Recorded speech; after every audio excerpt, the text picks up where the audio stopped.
Bonjour à tous et bienvenue sur Kissas. Aujourd'hui, on se retrouve pour une nouvelle série de podcasts, Déconstruire.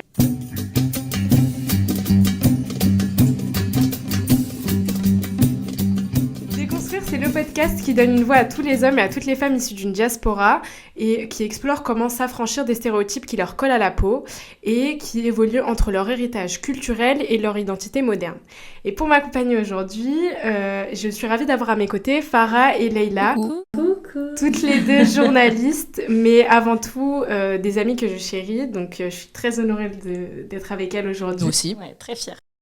Donc pour ce premier épisode, on va aborder un peu des thèmes généraux qui vont nous aider à établir les fondations de la série pour que vous puissiez comprendre vers où on souhaite se diriger avec Déconstruire, comme par exemple l'impact des stéréotypes, des coutumes et des traditions sur les personnes issues d'une diaspora dans leur construction personnelle. Et aussi comment par exemple jongler entre les attentes de nos familles, les attentes sociétales ou encore nos propres attentes à nous.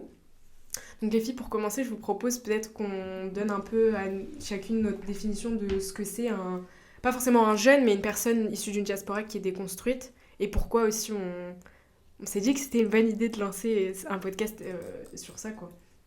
Okay. Je commence ? Vas-y.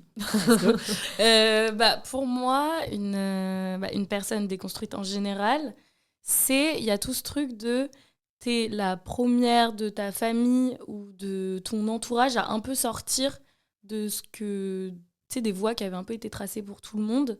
Et, je sais pas moi, t'es la première à avoir bientôt 30 ans et être toujours pas mariée. T'es la première à faire un taf juste que tu kiffes par plaisir ou un taf avec un peu de médiatisation. T'es la première juste à vivre de ta passion. Et donc du coup, c'est tout ça qui fait que ça déconstruit un peu le chemin un peu balisé qu'on t'a toujours appris et au milieu duquel t'as toujours grandi, tu vois. Et donc il y a ce truc-là de... En vrai, je déconstruis pas tout. Je construis un nouveau truc sur ce qu'on m'a apporté. Trop cool. Moi, pour le coup, le terme déconstruit, il est apparu assez récemment, mais sous la forme d'une blague. Harbi a déconstruit. Et pour le coup, moi, je l'avais pas conscientisé. C'est con, hein, là-bas, c'était une blague, mais moi, je l'avais pas du tout conscientisé auparavant. Mais pour moi, quelqu'un qui est déconstruit, c'est quelqu'un qui est là où, on va dire, on ne l'attend pas. Lui, en tant qu'individu issu de l'immigration ou descendant de l'immigration, je sais pas, quelqu'un qu'on n'attend pas dans la culture, quelqu'un qu'on n'attend pas dans l'intellectuel, quelqu'un qu'on n'attend pas dans la mode. En fait, pour moi, c'est juste quelqu'un qu'on avait mis de base dans des cases préconstruites qui, en fait, se retrouve un peu à l'extérieur. Ouais, et moi, je trouve que c'est même le truc de déconstruire dans tes relations. C'est ça. Et même socialement. Dans ton rapport, voilà, exactement, aux autres. par rapport je sais pas, tes liens avec ta famille, tes liens avec tes potes, tes liens amoureux, etc., ou tes liens même professionnels. C'est quelqu'un qui, en fait, correspond pas tout simplement à la notion qu'on a lorsqu'on parle de, je sais pas, un rebeu au bureau, un rebeu qui tape dans ça, il y avait pas de un rebeu case boulanger, pour ça. c'est donc ça. Nous, on a un peu tout foutu dans Ouais, t'es un peu aléatoire, un peu illogique, alternatif. Tu vois. Alternatif, tu vois. C'est vrai qu'au début, c'était vraiment une blague. Ouais. Où on disait, ouais, oui, on est des... Bon, là, on a pris un terme plus large de déconstruire parce que finalement, il n'y a pas que les rebeux qui se déconstruisent. C'est vraiment... en général, quand tu es issu d'une diaspora, tu as toujours un gros héritage un peu lourd aussi à porter parce que des fois, ça peut mettre en conflit, par exemple, avec aussi des membres de sa famille. Oui, rupture même. Avec les trucs dans lesquels tu as grandi, même, tu peux être en rupture. Et pas réussir à se reconnaître dans sa famille, dans son cercle, dans tout ce qui nous entoure. Et au final, alors qu'au final, je pense que c'est quelque chose de nécessaire parce qu'aujourd'hui, tout évolue et ce serait dommage de rester cantonné à quelque chose qui n'est plus d'actualité en fait, sans évidemment remettre en cause des principes ou des valeurs. Oui, surtout qu'en soi, c'est des valeurs dont on est fier et même un héritage culturel dont qu'on tient à porter encore aujourd'hui. On est fier déjà et pareil qu'on tient à porter et qu'on tient nous aussi à transmettre. Exactement. Et en plus, moi je pense aussi que dans le terme déconstruit, il y a ce truc où il y a un maintien de tout ce que j'ai emmagasiné auparavant dans l'endroit où j'ai grandi, j'ai pris le meilleur en fait. Ouais. Tu vois. Et même, je pense, tu vois, les générations précédentes, je pense même pas à celles juste avant nous, mais peut-être nos parents, etc. Ça a tellement pu être un fardeau pour eux. De ouf. Tout ce bagage culturel-là et tout ce background et tout ça, que nous, j'ai l'impression, même les générations un peu avant nous, on en est vraiment fiers. C'est vrai qu'il y a une réaffirmation. Et c'est ce truc de... Mais en fait, je suis aussi française et j'ai aussi grandi là. Et en vrai, je suis le meilleur des deux, tu vois. Ouais, c'est ça. C'est même sans dire le meilleur, tu vois, c'est juste prendre ce qui vraiment nous ressemble personnellement, sans influence, tu vois. Et même mettre un visage, tu vois. Oui, Avoir voilà. une présence, par exemple, nos darons, parce que du coup, moi, mes parents, c'est la première génération qui est arrivée en France. Parce qu'ils ont grandi au Maroc et ils sont partis à la vingtaine et ils ont emménagé en France. La première partie de leur vie en France, bah, soit tu restes qu'entre vous restez qu'entre vous, que des gens qui vous ressemblent. Ouais.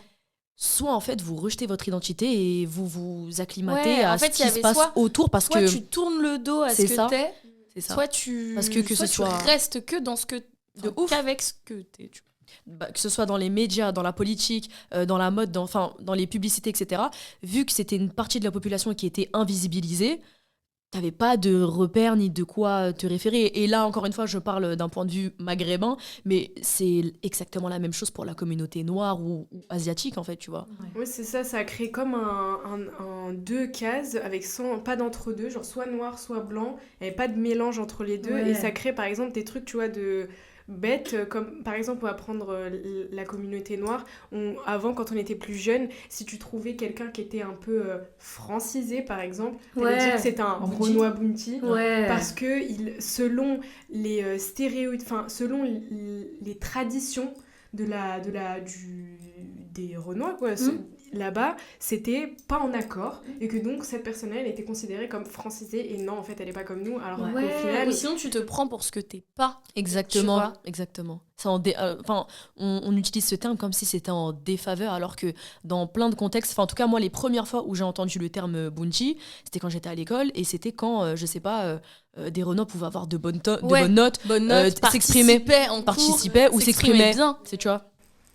Oui, que c'est pas forcément quelque chose... c'était mal vu, alors qu'au final, c'était simplement un développement qui était possible et qui a eu lieu. Et aujourd'hui, je veux dire... Développement qui est possible, mais qui est pas non plus nécessaire. C'est en fonction de chacun, tu vois, encore une fois.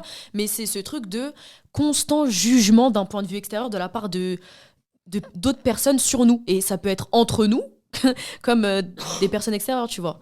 Mais je pense aussi il y a de la peur dans ça, tu vois. Il y a ce truc de... Nous, on nous a toujours appris qu'on allait rester entre nous et qu'on n'allait pas forcément avoir accès à certains lieux, à certains postes, à certains... Même genre à certaines personnes, tu vois, tout simplement. Et en fait, au final, on se rend compte qu'on est bien entre nous. Et quand il y en a qui veulent sortir, en fait, pourquoi voulez-vous mélanger au monde qui nous aime pas, en plus? C'est que vous aimez pas non plus ce qu'on est, nous, tu vois. En fait, c'était, comme tu l'as dit, c'était soit l'un, soit l'autre, on dirait. Et moi, je suis persuadée que, moi, personnellement, dans ma famille, on m'a déjà dit, mais on fait pas des trucs comme ça.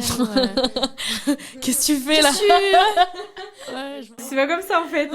Qu'est-ce que tu fais là? T'es tout le temps avec tes copines, tu pars je sais pas où. Il est où ton père? Mais l'omniprésence de la figure masculine, qu'on en parle, s'il vous plaît, wesh. Et pourtant, on l'utilise quand même. Genre, moi, je sais que par exemple, quand on me propose de sortir et il est un peu tard, je dis mais tu crois que j'ai pas de père ou quoi, tu vois? En mode justifier le fait que non, moi, par exemple, personnellement, j'aime pas sortir tard. Par exemple, tu me proposes pas de sortir de n'importe où à 22h. Je te dis pas. Non, chaud, tu vois, j'ai pas envie de sortir à 22h. Je te dis, tu crois que j'ai pas de père ou quoi? Genre, vraiment, on joue sur ça et au final, c'est toujours des stéréotypes qu'on alimente, nous et les autres. Parce que récemment, par exemple, au cinéma, tout simplement, il y a eu, toujours pour revenir un peu sur Renoir Bounty, il y a eu un film avec Ahmed Silla où littéralement il joue un Renoir Bounty. Mais t'as pas vu la bande-annonce? Horrible! Déjà, le film, il est que dans une voiture, c'est chiant, tu sais, les films qui sont que dans une seule case. Il y a une scène, genre. Et en gros, c'est un mec, il est commercial, je crois, et il doit aller pour un contrat. Je sais plus ce qu'il devait faire, en gros, mais il joue vraiment. Ahmed Silla accepte de jouer pleinement le rôle du Renoir Bounty, un peu, tu vois. Après, avec tout le respect, si on aborde le cas Ahmed Silla, si je peux me permettre. Non, mais il y a Ahmed Silla, mais il y en a beaucoup d'autres. Ouais, il y en a beaucoup. Il y en a beaucoup d'autres qui sont avec nous, mais pas avec nous. Mais d'un côté, moi, je suis sûre que si vous lui posez la question de c'est un rôle qui est dégradant, il va dire ouais mais c'est un noir au cinéma en fait. Ouais. Tu vois. En fait, il y a là ce truc de au moins je représente. Tu vois, ouais. Ouais, mais bon, tu vois, comme on est aussi dans un truc où, bah, malheureusement, et on le voit toujours en ce moment, on est quand même en lutte constante pour affirmer notre identité, affirmer le fait Dans que, certains spectres, genre le cinéma, oui, j'ai l'impression que c'est affirmer, omniprésent. mais même dans la vie de tous les jours, tu Ouais. vois, tu vas me dire qu'il n'y a pas au moins une mini-agression que tu vis quotidiennement où c'est quelqu'un qui va te considérer comme une arabe, tu vois. Bah, pour le coup, surtout je pense que Leïla confirmera, dans les métiers dans lesquels on est, typiquement le fait que moi je sois journaliste rap et identifiée en tant que journaliste rap, bah, c'est quelque chose qui... Enfin, on va assez fréquemment me renvoyer à mon identité. Je me souviens carrément que moi, mes premiers commentaires un peu haineux, c'est absolument pas sur le fond journalistique de mon propos. Hein. C'est pas non plus sur la pertinence de mes mots. C'est sur deux choses. Ma provenance de quartier, c'est-à-dire mon affrication. Le fait qu'en mode, je parle des fois comme ça. Bon, je peux pas imiter l'accent là tout de suite, mais du coup, ça m'arrive de parler de cette manière-là. Ou mon identité, en fait. Beurette, enfin, encore des mots qui sont détestables et qu'on vous radote de ne plus utiliser parce que c'est des mots qui sont dégradants et qui sont de base utilisés par des colons. Et aujourd'hui, c'est relié en fait à la pornographie, l'exotisme, tout ça. Bref, on va fermer la parenthèse parce que sinon, ça appartient en... Moi, c'est pas dans le même sens que Farah, parce que moi, je suis pas identifiée en tant que journaliste rap. Du coup, moi, je suis dans un talk de meufs, tu vois. Et plusieurs fois, toi, c'est différent. En gros, je parle pas de la même manière que mes deux autres collègues, tu vois. Alors que moi, j'estime que je passe ma voix, tu vois. Et on me dit souvent des trucs du genre « Ah, mais toi, c'est la rue. » Tu vois ? « Ah, mais toi, c'est la rue. Ah, mais toi, tu réagis comme ça parce que c'est la rue. » Ou, tu vois, on part du principe que j'étais pas bonne à l'école. Ou des trucs comme ça. Et je me dis « Mais pourquoi vous dites ça ?» Tu vois ? Et quand il y a des critiques extérieures, tu vois, c'est souvent des trucs par rapport... Bon, nous, on est 3 métisses, tu vois, et c'est souvent des trucs très sur le physique, mais très sexuels, tu vois. C'est que des les 3 métisses de la radio, j'aimerais vous voir, vous venez des îles, des beautés des îles. Tu vois, frère, on vient pas des îles. Hein. Déjà, frère. Et de deux, je trouve, ouais, c'est... Nous, quand on en avait parlé avec d'autres gens, ils étaient là, mais en vrai, c'est gratifiant de ouf, ils vous trouvent jolie et tout. Ouais, mais être tout le temps ramené à son physique à un moment donné, est-ce qu'on pourrait... Et même, en gros, c'est pas gratifiant, c'est juste le mec, il est comme ça parce qu'on est 3 métisses. Tu vois, c'est pas... Qu'est-ce que ce serait si c'était 3 blanches, en fait. Voilà, c'est pas vous êtes jolie. N'ayons pas peur de le dire. C'est vous êtes, genre, vous m'intriguez parce que vous êtes métisse, tu vois. Ok, et qu'est-ce que vous faites quelque part un peu ici ? Tu vois, dans ce truc de médias national, visibilité, heure de grande écoute aussi, tu vois. Là et ce truc de elles sont belles mais incultes. Ou en fait, ça doit être l'un ou l'autre. Ouais, ça doit être l'un ou l'autre. Ouais, et en vrai, je te rejoins aussi sur ça, dans le sens où, pour le coup, ça, en fait, je pense que c'est une convergence des luttes entre le fait d'être une femme. Tu subis déjà pas mal de misogynie, en fait, ou de stéréotypes, d'être racisée et de venir de banlieue. Tu vois, c'est un peu un tout qui, quelque part, on va te le ramener, quoi. Ouais, et je pense même qu'il y a ce truc de... en fait, à un moment, on a vu... Il y avait que des blanches dans les médias. Et vous allez me dire que je vais trop loin. Mais dans leur mise en beauté, elles sont beaucoup plus naturelles que nous. Non, je trouve que c'est un peu la vérité. Ou je sais pas, il y a un truc... Mais en fait, c'est physique, c'est parce qu'on n'a pas les mêmes traits. C'est des caractéristiques, genre... On est en train de se comparer à déjà dans un continent, tu vois, on n'est pas à côté. Donc, tu vois, on est en train de se comparer à... c'est comme si, tu vois, pour aller vraiment dans l'extrême, c'est comme si j'allais me comparer à des traits de Renoir, tu vois. C'est normal que je me retrouve pas ou qu'il y ait un décalage parce que j'ai pas les mêmes traits et pourtant je viens du même continent. Donc déjà, il y a un fossé, mais c'est parce qu'on rentre dans une comparaison qui n'a pas lieu d'être parce qu'au final, les histoires ne sont pas hyper différentes. Et tu vois, là, comme tu le dis, la mise en beauté, moi, ça me rappelle grave un contenu que j'ai vu dernièrement et dont je me souviens pas de la provenance, mais c'était en fait une meuf qui expliquait que le style clean girl, en fait, c'était comme si on se maquillait pas. Ah ouais. Nous, tu vois... Moi, clean girl, j'ai essayé, hein. Ah, mais franchement, je suis montée dans ce bateau-là, je suis descendue à la minute. J'ai tenu 2 jours. Les frères, on dirait que j'ai mis de la crème. J'ai même pas cherché à essayer. J'étais en mode, j'aime bien faire des full face, laisse-moi faire des full face. Ouais, c'est Voilà. ça. Mais après, on le sait, je pense, en Afrique, il y a une multitude de facettes, en tout cas de visages sur lesquels on peut tomber. T'as des gens avec des traits fins, des yeux bleus, ou des gens avec des traits plus marqués. Oui. Les yeux noirs, les sourcils bien marqués, etc. Mais lorsqu'on a le stéréotype, entre guillemets, de ce que c'est, je parle dans notre cas aussi, d'être maghrébine, c'est sourcils bien noirs, yeux bien foncés, des longs cils, des cheveux bien foncés, etc. Et naturellement, un make-up de clean girl, il se voit en fait. Hein. Bah ouais, mais surtout, moi je vais me coucher comme ça. Quand même, hein, Voilà. Excusez-moi, hein, moi j'y vais avec ma bébé crème sur le matelas. Hein. On a eu tellement du mal à trouver des fonds de teint avec nos sous-tons, nos trucs, Olive. que là vous voulez me les faire La vérité, olive. Non. Et on n'est pas les plus à plaindre en plus. Ouais. Et tu vois, et ça a créé comme une... Après, derrière, il y a eu la réponse sur TikTok des communautés autres que blanches, voilà, qui répondent au make-up clean girl en disant mais nous, en fait, c'est pas ce qui va à nos traits. Tout simplement. Bah tenez, gardez-le, je veux juste pas monter dans cette mode-là et laissez-nous. Et au final, ça alimente aussi toute une réflexion qu'on peut avoir de ce physique-là qu'on a. Je le dis un peu de manière, on dirait que c'est nul et que c'est dévalorisant, mais pas du tout. Alors qu'il tue sa mère, mais... Arrête. Non, je parle en général, je parle même pour les hommes, tu vois. D'ailleurs, il y avait... comment il s'appelle celui qui fait avec Wadid Sachs ? Hamza Paris. Hamza. Voilà. Récemment, j'avais vu une vidéo de lui qui parlait... En gros, lui, il s'était lancé parce qu'il avait fait un coup de gueule, parce que quand il avait passé son entretien, on trouvait que son physique, ou bien, je sais plus si c'était exactement son physique ou sa tenue, vraiment qui posait problème. Et tu vois, j'englobe aussi les hommes dans les attentes qu'on peut avoir par rapport à notre physique, qui font aussi que c'est genre le premier truc avec lequel on doit se battre dans la vie de tous les jours, d'essayer de pas faire trop... C'est même pas ghetto, c'est vraiment juste faire trop...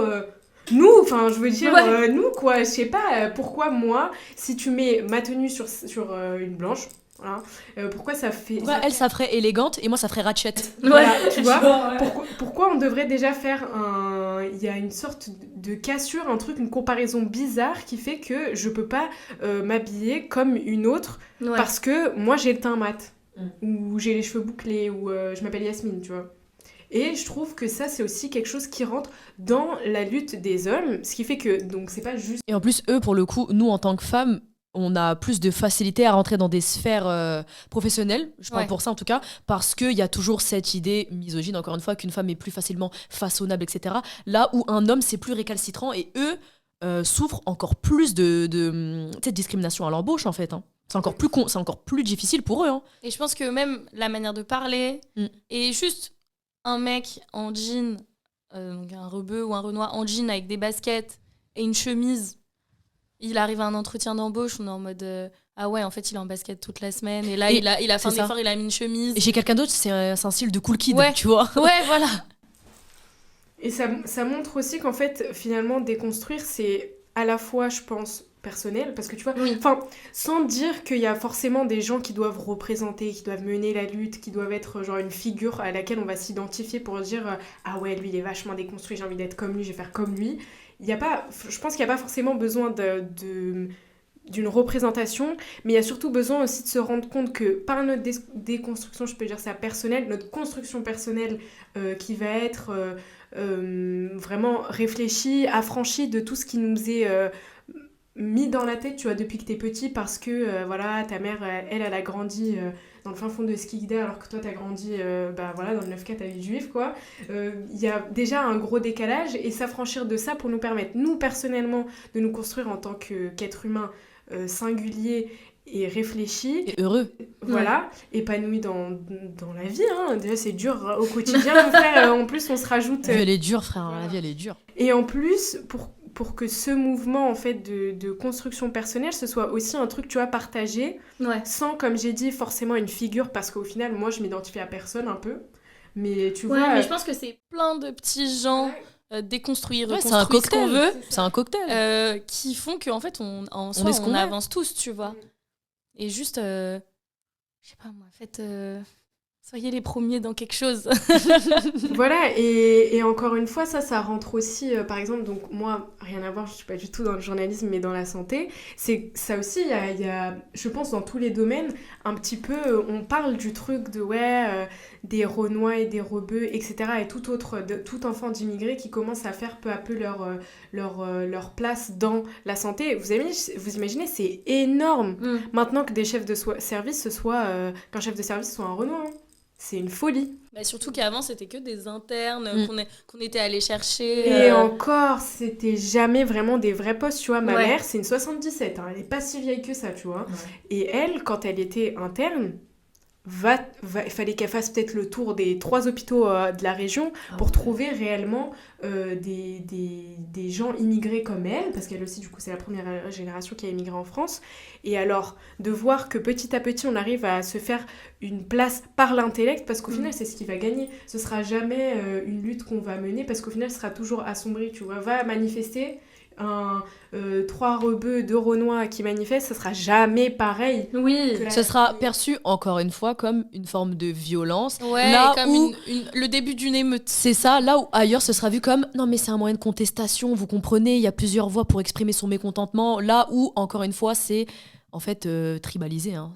C'est bête et méchant, ça réagit par la colère donc ça veut taper, ça veut faire ci, ça veut faire ça. Et mais de toute façon, c'est ce qui aussi est véhiculé, parce que, désolé, les images qu'on a vues quand il y a eu récemment tout ce qui a été cassé dans les dernières manifestations, etc., ça a été toujours les images qu'on a vues, on sait qui on a vu.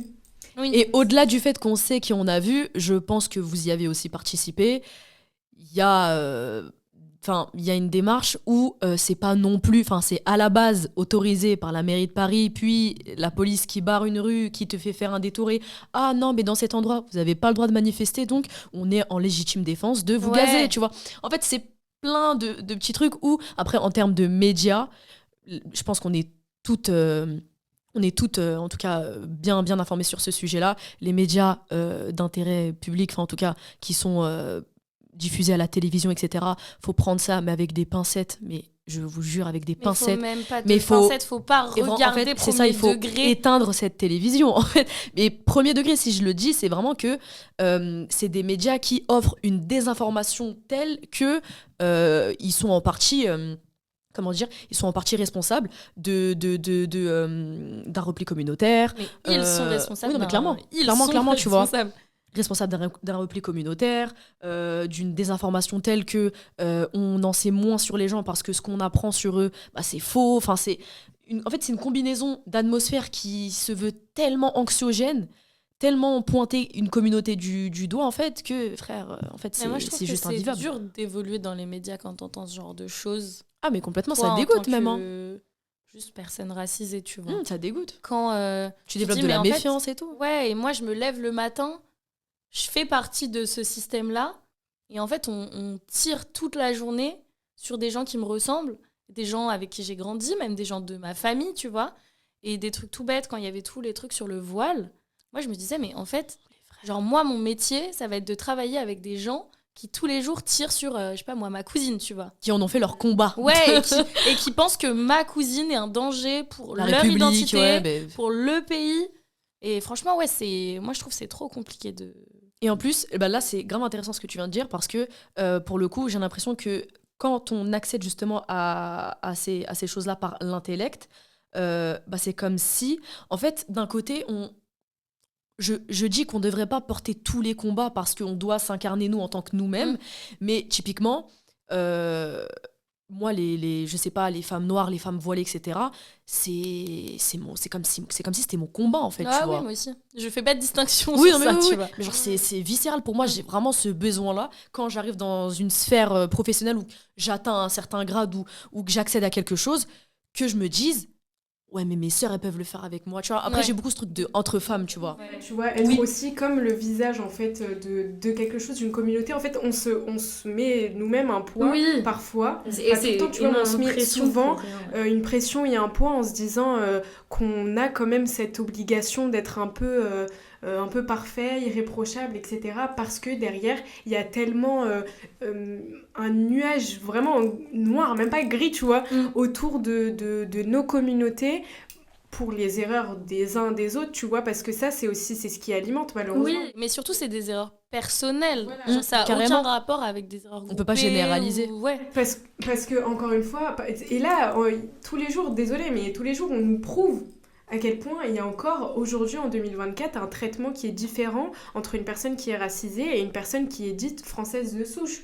C'est comme le jeune là qui a écrasé la petite fille de 7 ans parce qu'il faisait une roue avant, mais... Qui est jugé comme une erreur de jeunesse. Oui. Non, mais il était pas responsable, ça arrive.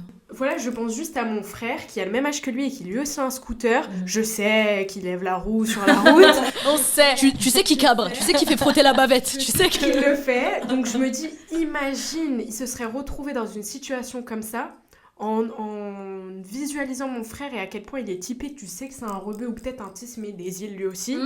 Tu sais très bien qu'il se serait fait démonter. Oui, mais même, ils auraient démonté tes parents, tout l'entourage. Ils auraient parlé de l'éducation, encore une fois. Mais en fait, encore une fois, les traitements médiatiques, c'est comme Pierre Palmade et Kobalade, tu vois. Je reviens dessus.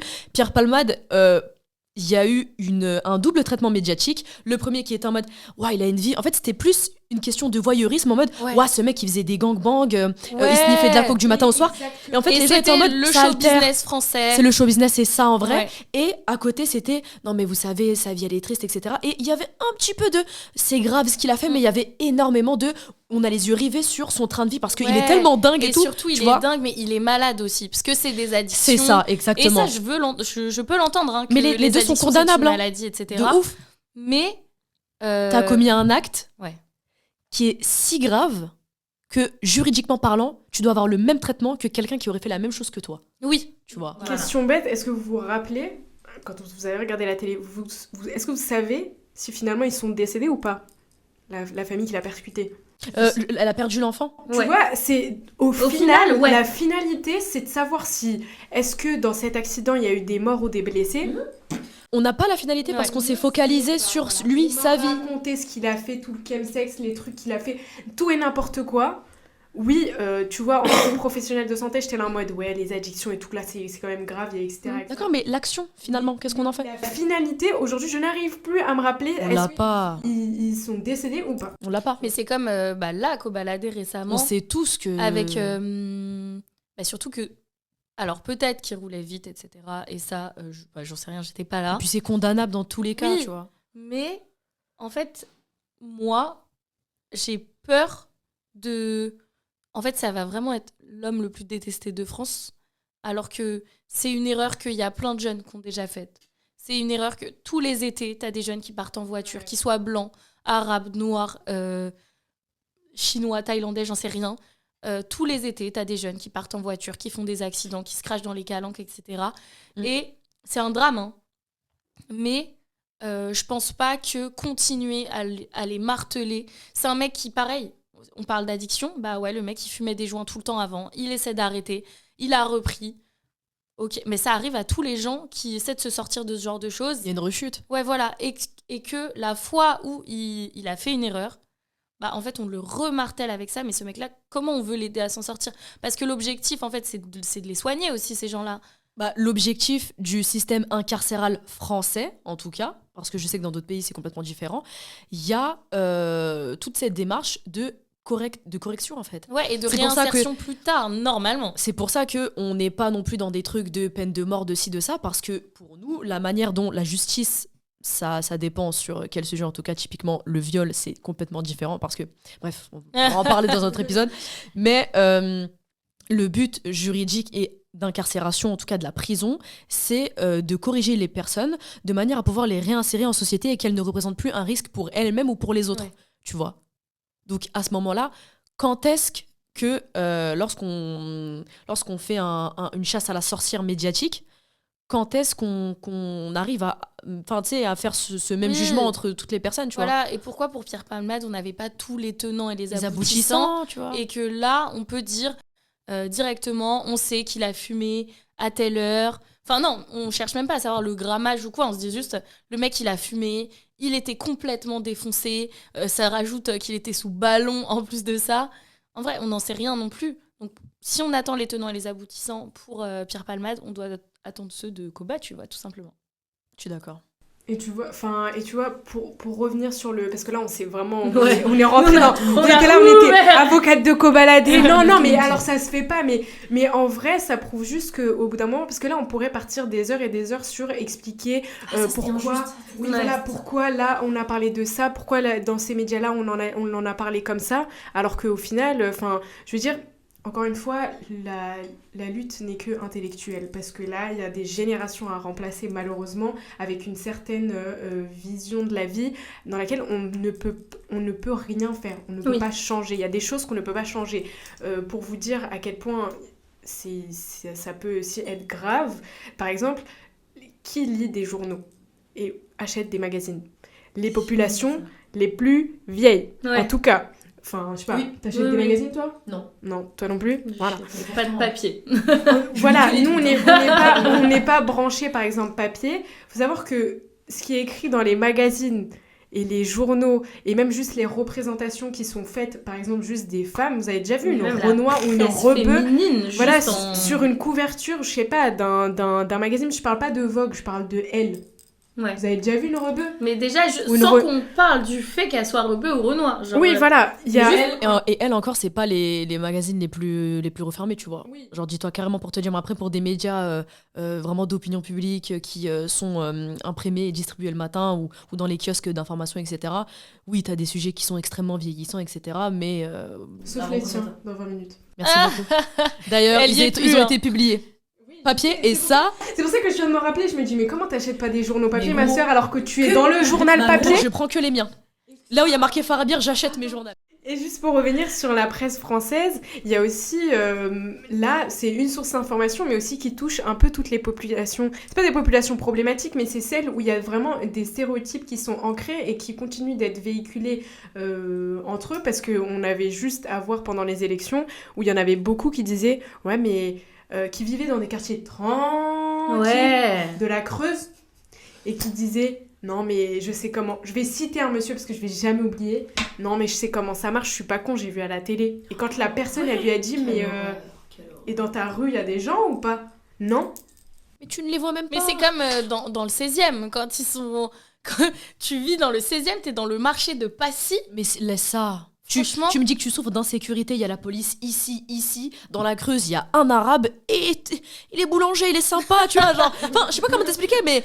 Non, mais même à Passy... Comment la France, elle est en bleu? Et vous nous dites que vous souffrez d'insécurité, mais venez en Île-de-France, les frères. On est whippin' et c'est trop bien. Après, là, il y a deux choses à dire. Déjà, nous, on est très Île-de-France centré. Oui, de ouf, ça par contre, oui. La France est grande. C'est grave grand. On est très très centré sur Paris, alors que autour ça se passe pas du tout pareil. Mais il y a aussi tout ce truc... ils ont surtout peur de nous, en vrai. Il y a tout ce truc d'insécurité aussi qui est lié à une marginalisation. Peut-être je suis dyslexique, on sait pas. Tout le monde te pardonne ici en tout cas. Marginalisation de nos communautés. Aussi en termes d'immobilier, tu vois, tu dis il y a littéralement des quartiers qui ont été faits, ils ont dit tous les Renois vous allez aller là. Qui étaient à la base en plus des logements temporaires. Et voilà, et vous allez aller là, vous allez rester. Je me rappelle que l'autre jour j'ai vu une photo sur Twitter d'un mec qui a pris une photo. Déjà pourquoi t'es là? Si c'est pas chez toi, pars. Et même si tu passes dans la rue, il prenait en photo parce qu'il y avait eu un marché dans cette rue-là. Il y avait que des Renois. Peut-être c'était Barbès, j'en sais rien. Tout le monde sait qu'il y a que des Noirs et des Arabes à Barbès. Genre, je sais pas pourquoi tu nous fais l'étonner. Mais parce que c'est le quartier où ils ont été. On les a posés là. Voilà. Mais c'est la même diaspora aux États-Unis. Je suis désolée. Lorsque les Italiens arrivent aux États-Unis, ils sont dans leur quartier où il y a que des Italiens, le quartier des Rital, tu vois. Enfin, c'est des fonctionnements qui sont même pas communautaires. C'est un fonctionnement qui est humain. Tu vas vers tes pairs, tu vas vers des gens qui te ressemblent. Et de toute façon, on t'oriente vers là-bas parce que c'était des politiques d'isolement. Exactement. Et la dernière fois, je discutais avec mon père et juste après qu'on soit allé à Bobigny. Et donc je disais à mon père, mais c'est fou comme les bâtiments à Bobigny sont encore vieux. Genre, même la mairie, t'es dans les années 60 quand tu y vas, tu vois.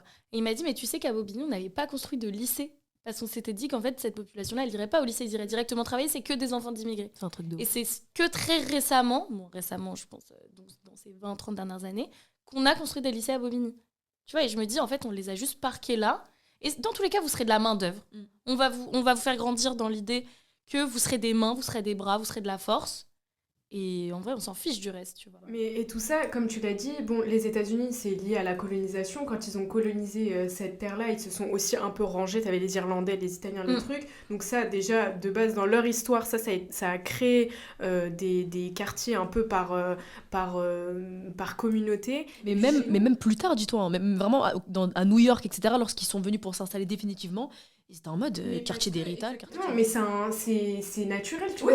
Tu vas vers tes pairs, en fait. Voilà, d'essayer d'aller vers ceux qui nous ressemblent, parce que de toute façon, aussi entre êtres humains, tu finis aussi par ne pas vouloir te mélanger si tu restes cantonné à ta personne et à ce que tu cherches. Si tu cherches un semblable. Mais après, je pense que, en vrai, chercher un semblable, on le fait tous, tu vois. Genre, en vrai, à la radio, apparemment, c'est trouvé, tu Franchement, vois. je l'ai vu, j'ai fait yi. Genre, on savait. Mais tu vois, ça montre aussi que finalement, cette lutte-là, c'est un effort, tu vois. C'est pas juste simplement se dire, ok, moi j'ai décidé que j'étais pas une rebeu normale, alors j'ai décidé d'être une rebeu un petit peu plus que la moyenne. Il n'y a pas de moyenne, mais voilà.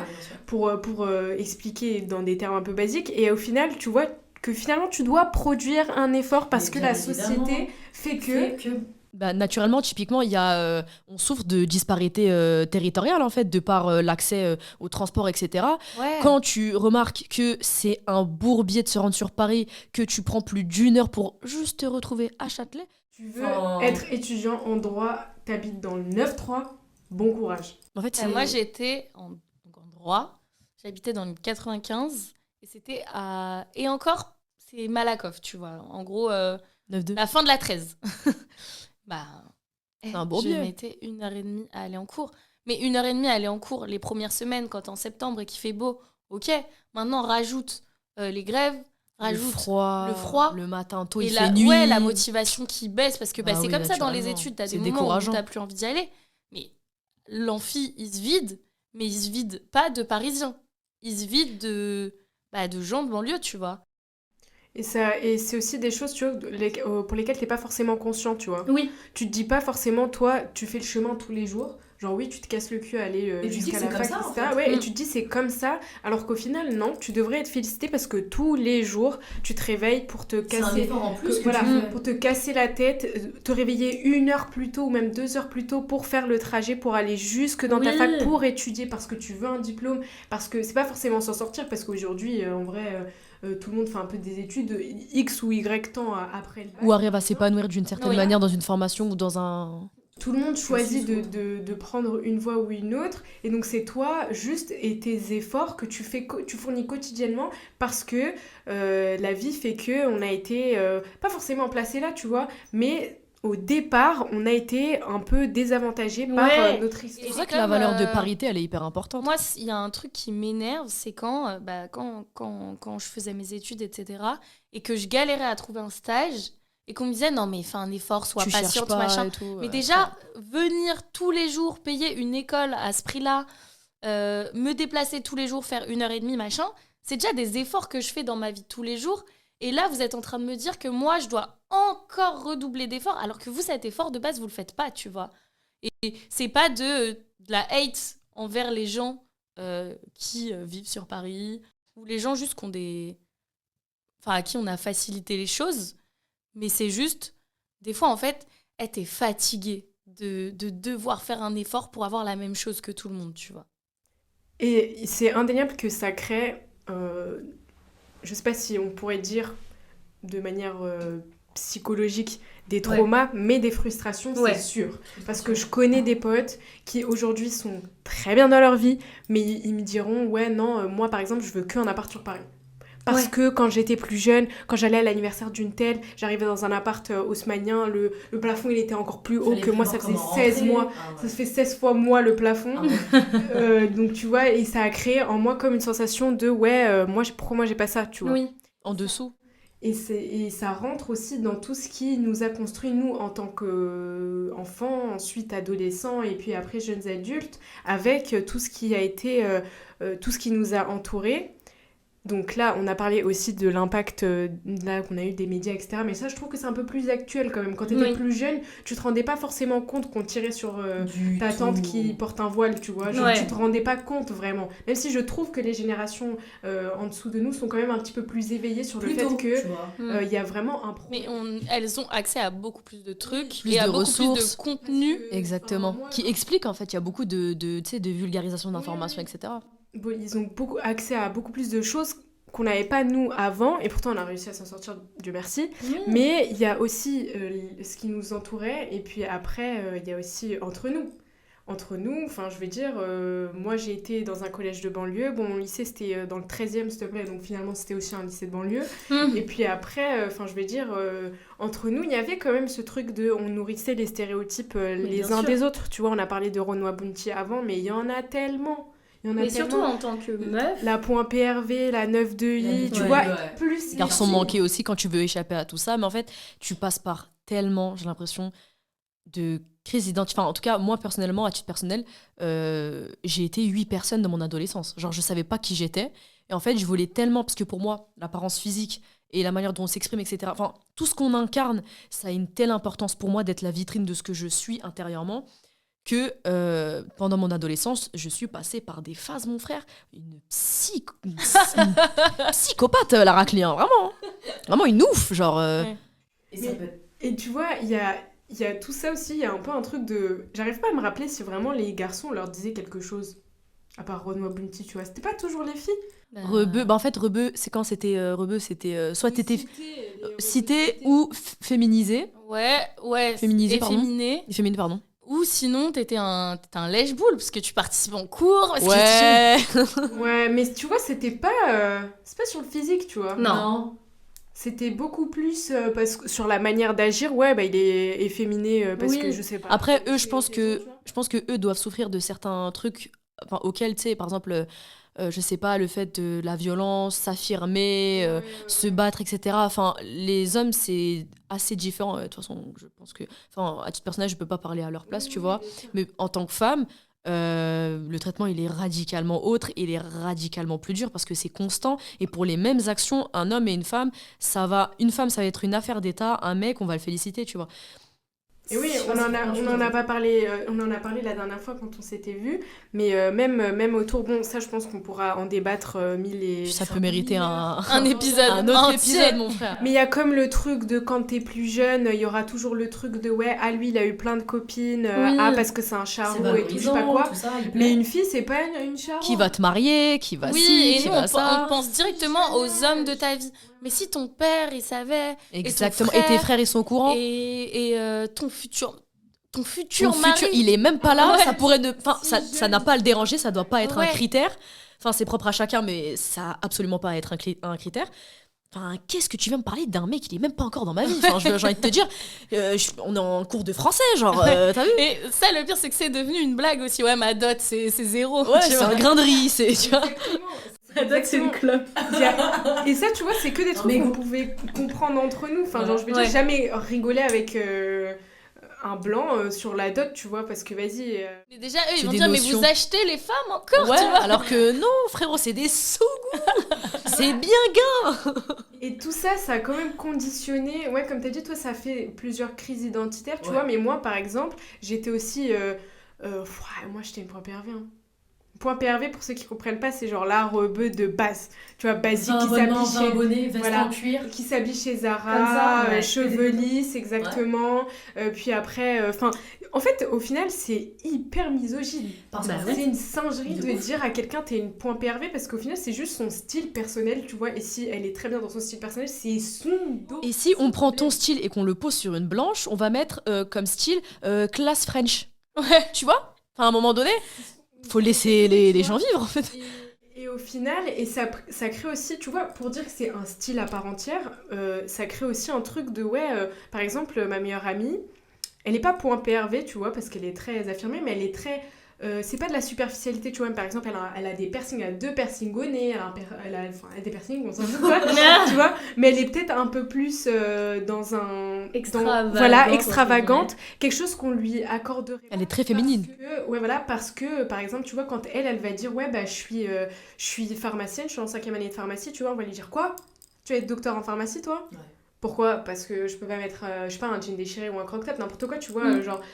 C'est quoi le truc derrière qui fait que j'ai pas le droit d'être comme ça parce que tu t'attends pas à ça, tu vois. Mais même le rapport à la féminité, il est trop différent. Genre, déjà, rien que comme tu disais, en termes de physique, il y a des trucs, il y a des vêtements qui sont pas faits pour nos physiques ou qui nous rendent vulgaires, nous, tu vois. Plus facilement, ouais. Et donc, toi, tu vas sortir, tu vas aller au resto, tu vas mettre une robe moulante. Ça va pas être le même résultat qu'une petite meuf du 16 qui met la même robe avec les mêmes talons que toi. Et toi, tu seras grave vue de la 9 de I qui sort avec ses cheveux lissés, ses cheveux longs noirs et tout, machin. Et alors qu'une autre meuf, c'est juste, elle s'est fait belle parce qu'elle va au resto, tu vois. Et ça change de sa vie de tous les jours. Et je trouve par contre que c'est quand même beaucoup dans nos communautés. Entre Oui. nous, tu vois, c'est toujours, quasiment, désolé les gars, pardon. Mais même les meufs, hein. Un rebeu qui va tirer sur une rebeu, ou toujours un renois qui va tirer sur Je suis d'accord avec ça parce que, pour le coup, lorsque tu discutes un peu avec ces gens-là, parce que moi, un jour, j'ai un pote, un ami, hein, qui a vraiment sa manière de voir une femme maghrébine, tu vois. Et moi, j'ai essayé de discuter avec lui. Et en fait, lui, il m'expliquait la chose d'un point de vue plus, t'es en contradiction avec ce qu'on attend de toi, alors que la construction qui s'est faite, lui, elle se base uniquement sur un point de vue culturel. Et sur un point de vue culturel, en fait, pour vous expliquer, parce que j'essaie d'être plus claire, lui, il voulait apporter un point de vue religieux, sauf qu'en creusant avec lui, c'était pas religieux. Tu vois, c'était 100% culturel. Il n'y avait aucune science religieuse, c'était uniquement toi, t'es une femme, on t'attend là, tu sers à ça, qu'est-ce que tu fais là et qu'est-ce que tu fais comme ça, tu vois. Donc, je sais pas. C'est vrai que c'est fréquent, et puis même quand tu vas sous des commentaires, tu descends sous les commentaires typiquement, je pense que vous aviez vu passer la journaliste de chez Bouscapé. Oui, qui est voilée et voilà, et du coup qui est le visage de Bouscapé, en tout cas sur les réseaux sociaux. Tu descends, tu vas sur les commentaires, c'est notre communauté. On a un gros problème parce que l'islamophobie, le racisme, le fait que la majorité des personnalités politiques françaises aujourd'hui ont une seule obsession, c'est enlever le voile de nos sœurs, de nos mères, de nos cousines, de ci, de ça. Votre obsession, là, vous en avez fait votre combat, un élément qui ne vous concerne pas. Et en fait, cette meuf-là, elle a envie d'être là. Enfin, en mode, on se bat pour avoir plus de représentativité, pour accéder à des espaces. Laissez les gens faire ce qu'ils ont envie de faire, en fait. Mais c'est tout le truc. Et un homme, on va jamais rien lui dire, tu vois. Moi, ça qui me rend ouf, c'est qu'un homme... Mais on va rien lui dire parce qu'il n'y a pas de marqueur physique, tu vois. Un mec, ça aurait été n'importe qui, un mec, n'importe quelle origine, qui aurait été à la place de cette fille-là, on n'aurait rien... Lilia, d'ailleurs, parce qu'on aime beaucoup dire la voilée de Bouscapé, elle s'appelle Lilia. Voilà. Tu vois, on n'aurait rien dit parce qu'il n'a pas de marqueur physique dérangeant aux yeux de la société. Oui, et on aurait dit peut-être que c'est sa place finalement. Ah, c'est un peu le rebeu de cité qui va parler d'un clip de rap. Tu vois, je veux bien l'entendre, mais t'es ni mon... Déjà, en tant que tel, ça après c'est propre à chacun, mais personnellement n'a à me dire quoi faire, comment être, etc. Mais tu n'es pas un membre de ma famille, tu n'es même pas un proche, tu n'es même pas quelqu'un que j'ai déjà croisé dans ma vie. Pourquoi toi, dans ton anonymat, tu viens poser un avis sur ce que je suis? Tu n'as aucune idée des antécédents de ce que je suis dans ma totalité, dans ma globalité, et tu décides d'exercer un jugement de valeur. En fait, c'est un truc qui est constant, c'est systématique, quoi que tu fasses. Il y a ce truc de se sentir au-dessus de la personne. Genre, moi, je sais et je vais t'apprendre. Moi, je sais comment toi, tu dois être. Et du coup, moi, je te dis que là, t'es pas sur le bon chemin. Mais tu vois, c'est aussi tout le combat de l'homme et la femme issus d'une population immigrée. Il y a tout ce truc, ce combat où on va devoir déconstruire des choses qui ont été inculquées par les générations précédentes. Et après, tu vois, quand tu vas demander aux gens un exemple de pourquoi il te dit que, par exemple, la femme, faut qu'elle soit, je sais pas, je dis n'importe quoi. Elle n'a pas le droit de sortir super tard. Quand tu dis pourquoi, parce que ma mère ou ma grand-mère ou ma tante qui est née en genre 1942, elle rentrait pas tard. Mais c'est quoi ton problème? Sur quoi tu te bases, tu vois? Et même ça, dans les relations hommes-femmes, il y a ce truc de non mais nous, nos mères, elles acceptaient tout.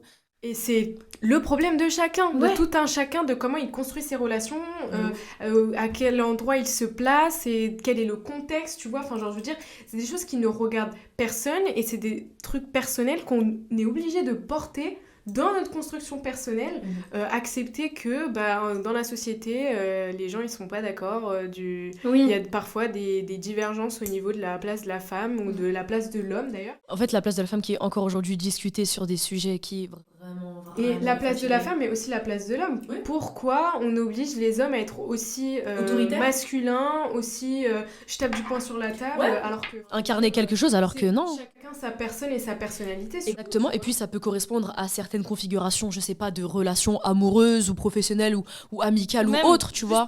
Ta place dans ta famille. Des fois, ça te définit aussi, et ça te définit aussi à l'extérieur. Et un grand frère, il va toujours avoir le fardeau de « mais en fait, moi, je suis le grand frère, je peux pas plier à certains moments, je peux pas avoir, moi, mes moments de faiblesse. » Et c'est pour ça que t'as plein de gens aussi de nos communautés qui sont des fois en rupture avec leur famille parce que, en fait, ils peuvent pas se permettre d'être eux parce que c'est pas le rôle qu'on leur a donné. Et aussi, en fait, s'ils sont dans ce rôle-là, ils sont plus eux. Et ils vont mal, ils sont pas heureux, etc. Ouais. Et des fois, c'est pas de j'ai tourné le dos à ma famille, j'ai tourné le dos à ma culture. C'est, en fait, je suis partie parce qu'il faut que je me sauve au bout d'un moment, tu vois. Et encore heureux, il existe toujours des exceptions, tu vois. Faut pas que ce soit aussi le truc de c'est la règle et en mode de continuer nous aussi par un podcast qui vise à déconstruire un peu les stéréotypes, qu'on soit être en train de tout balancer, en train de dire mais pourquoi on est comme ci et comme ça, et au final ça valide tous ces stéréotypes là. C'est surtout dire que malheureusement, c'est ça qui en ressort, parce qu'on pourrait aussi faire toute une série de podcasts sur les exceptions, et c'est pas des ça, et c'est même pas les exceptions, c'est la normalité. Exactement. Et moi, voilà, c'est ça que j'allais te dire, c'est que je pense que arriver à un stade de ton évolution personnelle, lorsque tu arrives à concilier les deux, parce que moi, pour le coup, aujourd'hui, en tant que femme, je me sens plus proche de ma culture marocaine, tu vois, que de la culture française. Oui. Et j'en suis plus fière, tu vois. Ouais. Et c'est quelque chose qui, pour moi, doit être omniprésent, tu vois, dans ma personnalité, dans mon contenu, dans ce que je veux incarner, etc. J'aime tellement ce qu'on m'a inculqué que je veux que la terre entière sache que, en fait, c'est ça, d'être issu de l'identité, là, je parle dans mon cas marocaine, être issu de l'identité de banlieue. En fait, c'est tellement une construction qui est part entière de ma vie, qui est tellement une fierté, que pour moi, ce podcast, c'est aussi l'occasion de dire que vous n'avez pas besoin de rejeter complètement quelque chose pour qu'une autre puisse être intégrée. Il y en a qui vivent très très bien ensemble. Célébrons le bon, tu vois. Dans nos communautés, il y a des choses qui sont tellement belles, le partage, le lien qu'on peut avoir avec nos familles. Ouais.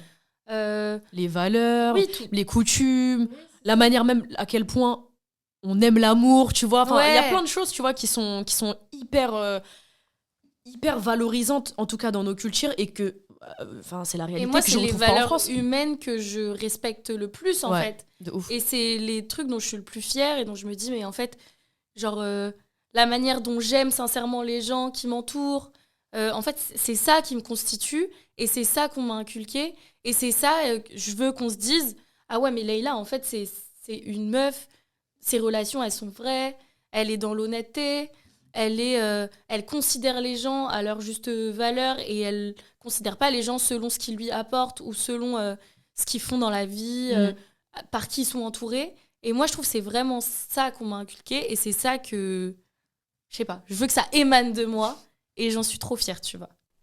Mais c'est ça, donc finalement déconstruire, c'est surtout construire avec à la fois notre héritage culturel sain, tu vois, les choses vraiment que nos familles nous apportent ou aussi notre pays en règle générale nous apporte, et aussi réussir à naviguer dans cette société qui est très dure, hein, tu vois, genre c'est dur aussi d'être un adulte en France aussi, mais aussi en 2024, et de réussir à pouvoir façonner une personnalité qui nous convient, qui nous représente, et vraiment jouer le rôle qu'on veut se donner dans la société tous les jours pour pouvoir, d'une manière ou d'une autre, mettre un peu rajouter sa pierre à l'édifice et être fier de notre passage dans le monde. Oui, voilà, dans le monde. Même pas que, tu vois, genre juste un jour, je suis allée à une rencontre X ou Y, tu vois, et les gens, ils ont trop kiffé sur moi et ils ont dit, elle, ça se voit que c'est une Algérienne. Et quand tu dis pourquoi c'est une Algérienne, parce que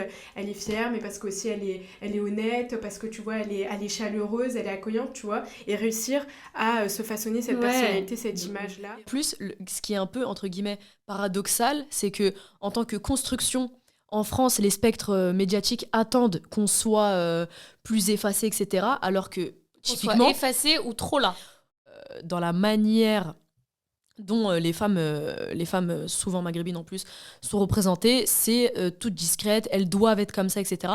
Alors que dans nos communautés respectives, avec tout le respect, une femme, c'est central. Hein. Une femme, ça incarne la vivacité, quelqu'un qui est plein d'énergie, c'est le caractère. C'est l'organisation. Après, encore une fois, c'est propre à chacun, mais c'est pour dire à quel point, même la manière dont les femmes, elles sont perçues en France, en Afrique, il y a une longueur d'avance en fait, sur ça, tu vois. Sur le fait de considérer les femmes comme c'est central, en fait.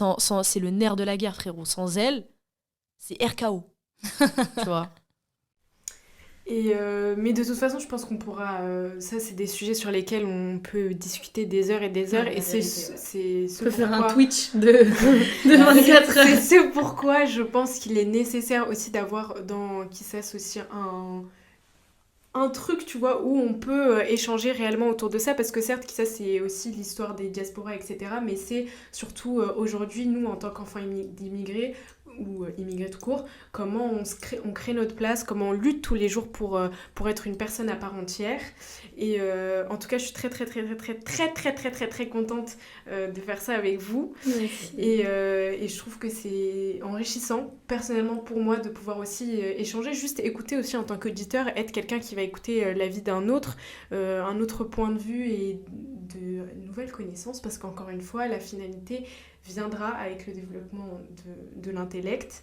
Mais je pense qu'on a aussi bien posé les bases, un peu les sujets qu'on pourrait aborder et ceux sur lesquels on pourra un peu plus s'étendre après.